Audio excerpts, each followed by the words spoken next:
Did you hear about the 71-year-old man who passed away in his sleep? Just last night, his family was stunned. He'd seemed completely fine the day before. No major health problems, no signs of anything unusual. Just a regular evening, followed by a night like any other. But when morning came, he never woke up. The question on everyone's mind was the same. What happened? Could it have been prevented? The truth is, after 60, there are certain bedtime habits that can quietly and gradually place your health at risk. These aren't dramatic or obvious dangers. They're small things, often overlooked, but they can build up over time and contribute to serious issues like strokes, heart attacks, and even sudden death during sleep. What's worse is that many people don't even realize they're doing anything harmful. In this video, we're going to talk about 4 nighttime habits that are especially important to reconsider if you're over 60. These may seem harmless or even comforting at first, but they can have lasting consequences on your sleep, your health, and your future. Some might surprise you. Others might be things you've done for decades without thinking twice. But by the end, you'll be equipped with simple, clear ways to protect yourself and rest more safely at night. One of the most common mistakes people make after 60 is eating heavy meals too close to bedtime. For much of your life, you might have been able to enjoy a late dinner or a hearty evening snack without any problems. But aging changes how your body handles food. Your metabolism slows, your digestive system works less efficiently, and everything just takes longer to process. So what may have been harmless in your 40s or 50s can now lead to uncomfortable or even dangerous results. A large, greasy meal eaten late in the evening forces your body to stay busy digesting when it should be winding down for rest. Instead of moving smoothly into deep sleep, your system is producing acid, keeping your intestines active and keeping your heart rate higher than it should be during rest. This can lead to acid reflux, disturbed sleep, and in some cases, increased blood pressure during the night. These issues aren't just uncomfortable. They're connected to greater risks for serious cardiovascular events while you're asleep. Imagine someone finishing a plate of pasta or a burger just an hour before bed. It might feel satisfying in the moment, but lying down so soon afterward gives your stomach a chance to push acid back into your esophagus. This can cause you to wake up coughing or with a burning feeling in your throat. Over time, repeated acid reflux can weaken your airways and even increase the risk of serious infections, like aspiration pneumonia. And if you have diabetes or are pre-diabetic, a very common condition after 60, this habit can cause blood sugar spikes at night, making it harder for your body to regulate itself while you sleep. Research has shown that people who frequently eat late at night have a significantly higher chance of developing heart disease and related problems. The good news is that it's a simple habit to adjust. Try to make your last full meal at least 3 or 4 hours before you plan to sleep. This gives your digestive system enough time to do its work before you lie down. If you feel hungry later, it's okay to have a light snack, something gentle and easy to digest, like a banana, a few almonds, or a warm cup of herbal tea. These won't interfere with your body's ability to rest and can actually support more peaceful sleep. It's not about being strict or giving up comfort. It's about honoring the way your body works now and respecting the changes that come with age. A little awareness can go a long way toward avoiding late-night discomfort and protecting your heart and brain health in the long run. Another habit that seems innocent but can disrupt your health after 60 is drinking too many fluids too close to bedtime. You've probably been told that staying hydrated is essential, and it is. But the timing of your fluid intake matters more than most people realize. After 60, the body doesn't handle fluids the way it used to. The bladder becomes more sensitive and less elastic, and your kidneys continue processing liquids overnight. As a result, even a small amount of water or tea in the evening can lead to multiple trips to the bathroom in the middle of the night. While this might sound like just an inconvenience, it's more than that.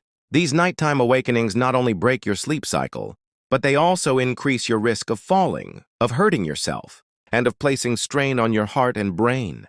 Imagine waking up at 2 or 3 in the morning, groggy and still half asleep, only to rush to the bathroom. The moment you get up, your blood pressure shifts, and for older adults, this can trigger a sudden drop known as postural hypotension. That feeling of dizziness or imbalance can easily lead to a fall. It happens more often than people talk about. And unfortunately for seniors, even a minor fall can lead to broken bones, head injuries, or serious complications that take a long time to recover from, if at all. Beyond that, every time you wake up and turn on the light or move around, your brain gets confused. It thinks it's morning. This disrupts melatonin production, the hormone your body uses to maintain deep sleep. Over time, disrupted sleep patterns weaken your immune system, raise your blood pressure, and even increase your risk of memory problems and cognitive decline. It's important to hydrate, but it's equally important to be smart about when and how you do it. Try to drink most of your water earlier in the day, especially before late afternoon. As the evening approaches, taper off your fluids. If you feel thirsty closer to bedtime, sip slowly rather than drinking a full glass all at once. And be mindful of beverages like coffee, tea, and soda, which contain caffeine and act as diuretics, encouraging your body to produce even more urine. Also, consider the hidden fluids in your diet. Soups, fruits, and even certain medications may be contributing to your total liquid intake. With a few small changes, you can still stay hydrated, without disrupting your sleep or putting yourself at risk for nighttime injuries. After 60, it's not just about quantity, it's about timing, awareness, and making sure your nightly routine supports your well-being, not undermines it. When we think about sleep after 60, we often focus on how long we sleep or whether we fall asleep quickly. But we rarely stop to consider the actual environment we're sleeping in, and that includes something as basic as the temperature of our bedroom. Many people over 60 prefer a warm, cozy room at night. It feels comforting. A warm bed, heavy blankets, and a snug atmosphere make us feel safe and calm. But what most people don't realize is that sleeping in a room that's too warm can silently harm your health. As we age, our ability to regulate body temperature begins to decline. The body no longer cools itself as effectively, which means that a warm environment that once felt relaxing can now lead to overheating, dehydration, and even strain on the heart, all while we sleep. Your body is designed to lower its core temperature slightly during sleep. This drop in temperature signals to your brain that it's time to rest and allows you to fall into a deep, restorative sleep. But if your room is too warm, that natural cooling process gets interrupted. Your heart has to work harder to maintain balance. You may not notice it right away, but your heart rate stays slightly elevated. Your breathing might become shallow. You might even start sweating lightly without waking up.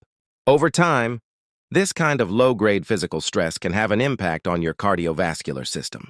For people over 60, especially those with existing heart conditions, high blood pressure, or diabetes, this can raise the risk of nighttime heart strain, blood clots, or even sudden cardiac events. You might have had nights when you tossed and turned, woke up feeling overheated, or found yourself groggy and fatigued in the morning, despite getting enough hours of sleep. These could all be signs that your room is too warm. Studies have shown that sleeping in a cooler environment supports deeper sleep, better memory function, and healthier blood pressure. On the other hand, warmer rooms are linked to lighter, more restless sleep and an increased risk of fragmented sleep cycles. You might fall asleep easily, but your brain doesn't enter the deeper stages of sleep where healing and regeneration happen. Instead, your body stays on alert, subtly battling the effects of overheating. Now imagine someone like Margaret, who's 68 and still very active. She loves keeping her house warm in the winter and often wears thick pajamas to bed, bundled up under a weighted comforter. She feels comfortable when she falls asleep, but she's been waking up more often during the night, sometimes drenched in sweat, sometimes with her heart racing. At first, she thought it was just part of getting older, but what she didn't realize was that her warm, sleeping environment was putting her body under physical stress. By simply lowering the room temperature a few degrees, switching to lighter bedding, and wearing breathable cotton sleepwear, Margaret noticed a difference within days. She started waking up feeling more refreshed, more mentally clear, and more balanced. So, what's the ideal bedroom temperature? Experts recommend keeping your room between 60 and 67 degrees Fahrenheit. It might sound a little chilly at first, but your body adjusts quickly, and more importantly, it begins to rest more deeply. If that range feels too cold for your comfort, you don't need to sacrifice warmth completely. Instead, use light layered bedding that you can adjust throughout the night. Avoid electric blankets or thick comforters that trap heat. And don't allow your body to breathe. Open a window slightly or use a small fan to keep air circulating. Not only will the cooler air help regulate your body temperature, but it will also improve air quality, reduce allergens, and prevent stuffiness that can disrupt your breathing while you sleep. Breathing matters more than people realize during sleep. A warm, stale room can lead to a buildup of carbon dioxide or a decrease in oxygen levels, especially if windows are shut tight and ventilation is poor. For older adults who already deal with respiratory issues like asthma or mild COPD, this can be dangerous. A room that's too warm and poorly ventilated can subtly reduce oxygen intake during the night, leading to morning headaches, fatigue, and even impaired cognitive function over time. Keeping your bedroom cool and ventilated supports better airflow, better oxygen levels, and a more restful brain state while you sleep. Another point to consider is how hydration and temperature interact. If you're already reducing your fluid intake in the evening to avoid nighttime bathroom trips, you're at a greater risk of mild dehydration overnight. When your bedroom is warm, your body loses even more water through sweating, even if you don't notice it. Mild overnight dehydration can make your blood thicker, increasing the risk of clots or elevated blood pressure by morning. For people over 60, especially those on medications like diuretics or blood pressure pills, this can quietly compound into more serious risks. The solution? Keep your room cool and drink small sips of water earlier in the evening, just enough to stay hydrated without disrupting your sleep. Let's not forget sleep quality. One of the most valuable gifts you can give yourself after 60 is a full night of deep, restorative sleep. Your body uses those hours to repair muscles, regulate hormones, and cleanse your brain of waste through a process called the glymphatic system. But that process only works when your body reaches deep sleep, and that only happens when your temperature is regulated correctly. A cool sleeping environment promotes longer periods of slow-wave sleep, which supports everything from memory to mood to longevity. Some people think they need to feel warm in order to fall asleep, and that's understandable. But there's a difference between being cozy and being overheated. You can still feel comforted in a cool room by using breathable, soft blankets and calming bedtime rituals. Try warming your feet with socks or using a heating pad for a few minutes before bed, then turning it off once you're under the covers. That gentle contrast between warm feet and a cool room actually helps your body transition more easily into sleep. Think about the long-term effects of sleep quality on your daily life. When you sleep well, you wake up with more energy, clearer thinking, better balance, and a stronger immune system. Poor sleep, especially when caused by an overly warm environment, can leave you more vulnerable to infections, mental fog, high blood pressure, and emotional imbalance. Sleep is not just rest, it's repair. And after 60, repair is essential to maintaining health and independence. Now, while we're talking about sleep quality, there's another nighttime habit that often gets overlooked but can be equally dangerous: sleeping in the wrong position. Most people assume that any position that feels comfortable is good enough. But after 60, the way you sleep matters more than ever. The wrong sleeping position can restrict airflow, increase pressure on your heart, reduce blood circulation, and even raise the risk of sleep-related heart strain or breathing problems. What makes this issue tricky is that many people don't know it's happening. You might feel fine when you wake up, but damage can be accumulating quietly over time. Let's start with the most common position: sleeping flat on your back. While this might be fine for some people, it's not always ideal for older adults. When you lie on your back, gravity pulls your tongue and soft palate backward, which can partially block your airway. This is especially true if you snore or have sleep apnea, even mildly. Partial obstruction during sleep can cause you to stop breathing for a few seconds at a time throughout the night, a condition known as obstructive sleep apnea. It may not fully wake you, but your body notices. Each time your breathing is interrupted, your brain briefly jolts awake to restart the process, pulling you out of deep sleep and into lighter stages. You may not remember it in the morning, but your heart and brain feel the effects. This interrupted sleep leads to low oxygen levels, increased blood pressure, and higher levels of stress hormones in your bloodstream. Over time, this increases your risk of heart attack, stroke, and cognitive decline. Many people go years without realizing they have sleep apnea, simply because they don't remember waking up. But the impact is real. If your partner has ever noticed you snoring loudly, gasping for air, or stopping breathing while you sleep, that's a sign you should take seriously. Even without apnea, sleeping on your back can increase your risk of acid reflux, especially if you've eaten too close to bedtime. Lying flat allows stomach acid to move upward into your esophagus, causing burning, coughing, and discomfort. Over time, this can damage your throat and airway and lead to respiratory problems. The same position also affects circulation. Lying flat on your back may make it harder for your heart to circulate blood efficiently, especially if you have congestive heart failure or poor vein function in your legs. On the other hand, sleeping on your right side can increase pressure on your heart and reduce its efficiency in pumping blood. It can also worsen acid reflux for some people. While side sleeping is generally better than lying flat on your back, not all side positions are created equal. The position most experts recommend for people over 60 is sleeping on the left side. This position allows gravity to assist your heart in pumping blood more efficiently. It also encourages better digestion and reduces the chances of acid reflux. For people with sleep apnea, sleeping on the left side can help keep the airway more open and reduce breathing disruptions. This position is also helpful for improving circulation and reducing swelling in the legs, especially for those who struggle with fluid retention. Changing sleep positions isn't always easy, especially if you've spent decades sleeping a certain way. But there are gentle ways to retrain your body. Start by placing a pillow behind your back to prevent rolling onto it during the night.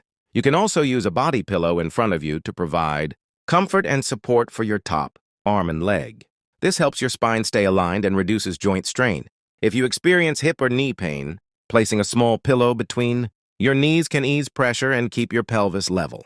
Also, elevate your head slightly with a supportive pillow that keeps your neck and head aligned with your spine. Avoid overstuffed pillows that push your head too far forward. The goal is gentle alignment, not extreme elevation. If you suffer from GERD or chronic reflux, elevating the head of your bed slightly by placing blocks under the legs at the head of the bed can also help prevent nighttime symptoms without needing medications. There are even sleep aids designed specifically for promoting healthier sleeping positions, such as wedge pillows, incline cushions, or even side sleep training devices. You don't have to change everything overnight. Start small, give yourself time, and observe how your body responds. Sometimes the smallest adjustments lead to the biggest improvements. After 60, your body deserves care, attention, and small acts of wisdom. You've carried yourself through decades of life experience, raising families, working hard, facing challenges, and now your health is more important than ever. The way you sleep shapes how you feel, how you think, how you move, and how you age. It's never too late to make better choices, especially at night when your body is doing its most important healing work. Whether it's lowering the thermostat, adjusting your bedding, or turning gently onto your left side, each choice becomes a quiet investment in your future well-being. As the years move forward, our nighttime routines become more important than ever, not just as a matter of habit, but as a vital component of how well we age. People often underestimate the ripple effects that bedtime behaviors have on their physical, mental, and emotional well-being. We think sleep is passive, that we simply lie down and let rest happen. But after 60, sleep becomes a conscious decision, something that must be protected, adjusted, and sometimes relearned. The body changes, the mind adjusts, and routines that once served us well may no longer be helpful. That's why recognizing and avoiding certain bedtime habits is not about fear. It's about reclaiming control over how we age, how we heal, and how we feel when we wake up each morning. One of the most underestimated yet widespread bedtime habits that can harm people after 60 is going to bed with an anxious or cluttered mind. Worry is natural, especially as we grow older. We worry about our health, our family, our future, our past mistakes. But when these worries follow us into bed, when our last thoughts of the day are filled with tension, regret, or fear, they don't simply fade away. They linger beneath the surface and activate the nervous system in subtle but powerful ways. You might close your eyes, but your brain stays alert.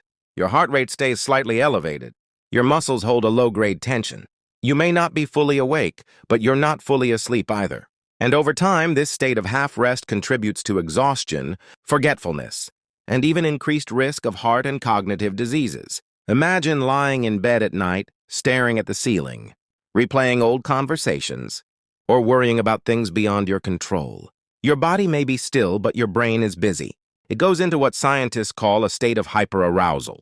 This state prevents you from reaching deep sleep stages. Instead of drifting peacefully, your thoughts loop. Your breathing becomes shallow, and your body stays in defense mode. Over weeks and months, this kind of nighttime anxiety doesn't just rob you of rest, it accelerates the aging process. It increases inflammation, raises blood pressure, and weakens your immune system. For someone over 60, this can make the difference between waking up energized or waking up exhausted and vulnerable. This isn't about suppressing your emotions. It's about honoring them in a healthier way. One of the most healing things you can do at night is to create a mental wind-down practice.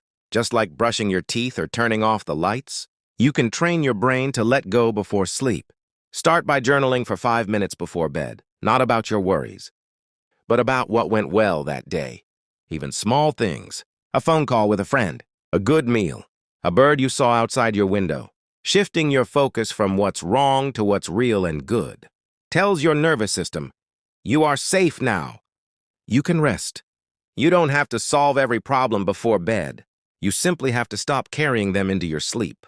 Some people find prayer helpful, others meditation, soft music, or gentle breathing exercises. Even placing your hand over your heart for a few slow breaths can calm the nervous system and reduce nighttime anxiety. The goal isn't to silence your mind completely, it's to soften it. Let your thoughts settle like snow in a globe after it's been shaken. With practice, your body learns the rhythm of peace, and sleep becomes not a battle but a homecoming. Now, another bedtime habit to avoid after 60 is one that might seem harmless: using screens, especially smartphones or televisions, right before bed. We live in a world that's constantly connected, where news, entertainment, and conversation are just a touch away. For many older adults, watching television or scrolling through a phone becomes part of their nighttime routine. It feels like winding down, but what's actually happening in the body is quite different. The blue light emitted from screens tricks your brain into thinking it's still daytime. This suppresses melatonin, the hormone responsible for making you feel sleepy. Your brain stays awake longer, your circadian rhythm is disrupted, and your sleep becomes lighter and more fragmented. Even more than the light, it's the content that matters. Watching distressing news, violent movies, or emotionally charged social media posts before bed stimulates the amygdala, the part of the brain responsible for processing fear and emotion. It increases cortisol levels, raises heart rate, and keeps the body in a subtle state of alert. And while younger people might recover more easily from this, those over 60 have more sensitive nervous systems. Sleep becomes harder to achieve and less restorative when the brain has been activated by screen-based stressors. It's not about cutting out technology completely. It's about timing and intention. Try setting a digital curfew 1 hour before bed. Use that hour to engage in a calming ritual. Read a physical book, stretch, listen to calming music, or sit quietly with a warm drink. If you use screens, consider blue light blocking glasses or switching devices to night mode. But understand that no filter can completely erase the impact of emotional overstimulation. Sleep is a sacred space. What you bring into it determines how deeply you rest and how well you heal. One of the most powerful things you can do for yourself after 60 is to guard your sleep environment, like you would your own peace of mind. Turn your bedroom into a place of calm and clarity. Remove clutter. Dim the lights an hour before bed. Make sure your pillows and mattress support your spine and joints comfortably. These small, quiet changes speak loudly to your nervous system. They say this is a place for rest. You are allowed to let go now. Another bedtime habit that often goes unnoticed, but can quietly erode your sleep quality, is eating too close to bedtime. This is particularly important for people over 60. Our metabolism slows with age. The digestive system becomes less efficient. Certain foods take longer to break down and can interfere with sleep, especially when consumed right before lying down. Late-night eating causes your body to stay in active mode instead of transitioning to rest and repair. Your blood sugar stays elevated. Your insulin has to work harder, and your digestive organs remain alert, disrupting the natural rhythm of your body's nighttime detoxification and recovery. Even small snacks can cause problems if they're high in sugar, fat, or spice. Foods like chocolate, processed meats, cheese, or even citrus fruits can cause acid reflux when you lie down. Reflux doesn't always present as heartburn. It can show up as coughing, sore throat, or nighttime wheezing. And because the body processes food more slowly with age, even a seemingly innocent snack at 9 p.m. can disrupt your sleep hours later. The solution isn't to go to bed hungry, but to be more intentional about the timing and content of your evening meals. Try to eat dinner at least 2 to 3 hours before bedtime. If you need a snack later in the evening, choose something light and gentle, like a small banana, a handful of almonds, or warm chamomile tea. These support sleep rather than disturb it. Let your body shift into its natural rhythm of rest, free from the burden of digesting a late meal. But beyond the science and the habits, there's something deeper that must be acknowledged: our relationship with rest itself. Many people over 60 have spent a lifetime being productive, responsible, constantly doing for others. For decades, rest might have felt like a luxury or even a weakness. Some people carry the belief that they have to earn rest, or that they shouldn't need as much of it. Others fear that slowing down means giving up, that rest is the beginning of decline. These beliefs are deeply ingrained, often invisible, but they shape how we treat ourselves, especially at night. It's time to rewrite that story. Rest is not weakness. Rest is wisdom. Sleep is not surrender. It's strategy. The body repairs itself most powerfully during sleep. Your brain detoxifies. Your heart slows. Your immune system strengthens. And your spirit, so often burdened by the noise of the day, finds silence and healing in the quiet of night. Prioritizing rest isn't a step backward. It's a gift forward to your future self. After 60, you've earned the right to sleep well. You've earned the right to put down your burdens at the end of the day. You've carried enough, worked enough, given enough. Now it's time to nourish your own well-being, to fall asleep each night, not with tension in your chest or noise in your head, but with peace in your body and a sense of safety in your heart. Think of someone like Gerald, 74, who used to stay up late, watching television while snacking and scrolling through the news on his phone. He believed he was winding down, but every morning he woke up feeling more exhausted than the day before. His blood pressure was rising, and his memory was beginning to slip. At first he thought it was just aging, but when he started adjusting his bedtime habits, shutting off screens, dimming lights, eating earlier, and journaling his thoughts instead of scrolling them, something shifted. His mornings felt easier. His balance improved. His energy returned. Not overnight, but gradually, in the way a flower turns towards sunlight. It's never too late to change how you sleep. Whether you're 60, 70, or even 90, your body responds to care. You don't have to change everything at once. Start with one habit, one choice, one moment where you say, "Tonight, I will give myself peace," and then repeat it the next night and the next until it becomes your new rhythm, one built on respect, rest, and a deep sense of self-worth. So tonight, before you go to sleep, ask yourself, am I giving my body the conditions it needs to heal? Am I letting go of the things I cannot control? Am I choosing peace over stimulation, softness over noise, rest over worry? The answers may not come all at once, but the questions themselves are the beginning of transformation. Let your nights be gentle. Let your sleep be deep. And let your next chapter be written not in exhaustion but in restoration. Because after 60, every night matters. Every night is a chance to renew your strength, calm your mind, and wake up with a heart that's ready, truly ready for a new day.